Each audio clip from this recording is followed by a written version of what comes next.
رہا ہے لَيَحْلِكَنَّ قَيْصَرْ فَلَا قَيْصَرَ بَعْدَ،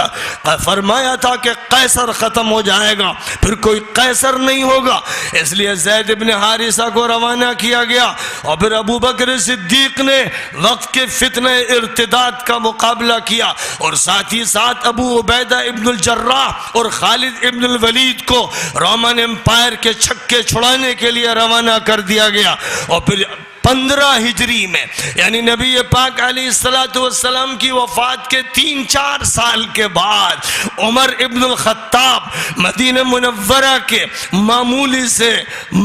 سے فرش پر بیٹھنے والے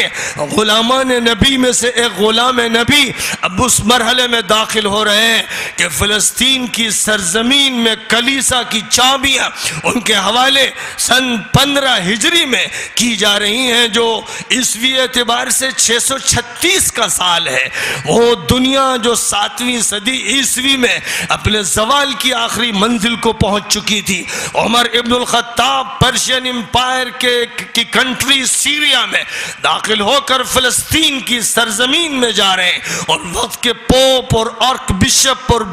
اور فادرز ان کے سامنے حاضر ہو رہے ہیں، خادمانہ ان کا اعتراف کر رہے ہیں، ان کی عظمت کا، ان کی صداقت کا، ان کی سچائی اور دیانت کا، اور تواضع کے ہاتھوں سے چابیاں ان کو سونپی جا رہی ہیں۔ اس طرح جو بنیادی مرکز تھا رومن امپائر کا، جو سب سے بڑا ریلیجس سینٹر تھا، جس کو ایلیا کہا جاتا تھا، وہ ایلیا مسلمانوں کے حوالے کر دیا گیا۔ ظاہر ہے کہ مسلمان ہی وارث تھے اسحاق کے اور ابراہیم کے اور یعقوب کے اور یوسف کے اور ما قبل کے انبیاء کے اور ما بعد کے انبیاء کے، وراثت انہیں منتقل ہوئی، اور اس طرح بیت المقدس اور سرزمین فلسطین اور شام، اور دوسری طرف عراق، سعد ابن ابی وقاص جس کو فتح کرتے ہوئے ایران کی طرف رواں دواں تھے، اور دجلہ میں گھوڑے ڈال کر ادھر جب پہنچ رہے تھے تو وہ حیران ہو کر کہہ رہے تھے دیواں آمدن،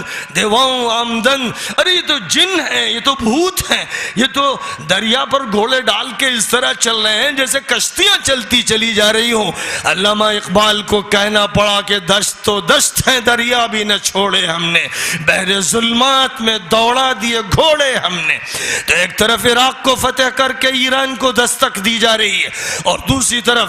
رومن امپائر میں داخلہ اختیار کیا جا رہا ہے، اور ان کے مذہبی مرکز کو ہاتھ میں لیا جا رہا ہے۔ آئندہ جو مرکز فتح ہونا تھا قسطنطنیہ کا، اس کے لیے اللہ کی طرف سے فیصلہ تھا کہ ایک ترکی محمد الفاتح اس کو فتح کرے گا، استنبول کا قلعہ اس کے ہاتھ فتح ہوگا، اور دوسری طرف اللہ کے رسول پاک علیہ السلام نے یہ پیشین گوئی فرما دی تھی کہ میرے بعد خلافت راشدہ کا قیام ہوگا، پھر ملوکیت کا دور آئے گا، پھر جابرانہ دور آئے گا، پھر خلافت اسلامیہ کا ظہور ہوگا، اور نہ صرف یہ کہ دوبارہ قسطنطنیہ فتح ہوگا، بلکہ آپ نے اشارہ فرما دیا تھا کہ اٹلی کا روم اور ویٹیکن سٹی فتح ہوگا۔ عمر ابن الخطاب نے سن 15 میں بیت المقدس کو فتح فرمایا اور مسجد قائم فرمائی، اس کو مسجد عمر ابن الخطاب کا نام دیا گیا،